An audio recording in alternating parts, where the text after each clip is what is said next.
What's cracking, guys? MOMMA'S here, back with another video, still with the lung infection, still staying rock hard in a funky place. I'm making this video because as someone DM'd me, apparently I'm one of the tags, but I do want to commend Ryan because finally someone is coming out that's not Mark Bell talking about being enhanced. You see, Ryan, I was not really aware of who Ryan Casey is. I'm going to link it in the description. But he has faced accusations over the past year due to, the rapid increase of his bench press and a few other things that he's been called out by, I think, several people for being on performance-enhancing drugs. And instead of just ignoring it like a lot of other individuals, he actually made a video recently, 5 days ago, I believe, talking about how he used SARMs. Have I used steroids? No. Have I used SARMs? Yes. SARMs are selective androgen receptor modulators, so they're not quite steroids, but they're definitely similar. They are a performance-enhancing drug, but he fully admitted to using them. He gave a timeline. He told the different types that he was using, and this takes guts. And I actually want to congratulate Ryan on coming forward because there's a lot of people out there. He currently has some endorsements that he might lose now, but he decided once again to make the video, and so my respect for him has increased, and I think the community needs more of this, and that's why I want to be open and receptive to him coming out, because like I said before, guys, it's inevitable maybe with time, hopefully, but you will be shocked at the amount of people in the fitness industry that are enhanced in one way or another, not even those that you suspect, but those that you don't suspect. So this is, to me, just the tip of the iceberg. And once again, for Ryan to come out, it does solidify what a lot of us already know. I mean, I do know of certain individuals that have not come out publicly, but it's very important. Why?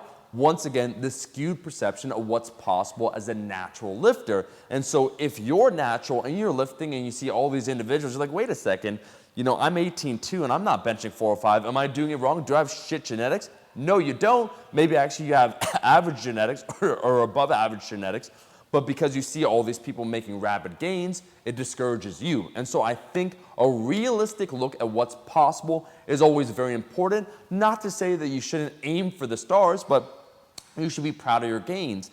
And that's why, as is often is the case, I will cite those that we know are drug-free 100%. So lifters in the early 1900s, the 1920s, 1930s, before steroids were actually a thing, before they were synthesized for consumption and before a few people started using them. I think the dates would be in the late 1940s and the early 1950s. I actually have a really cool video with Eric Helms going over the history of anabolic use, where he did extensive research. That's an upcoming video.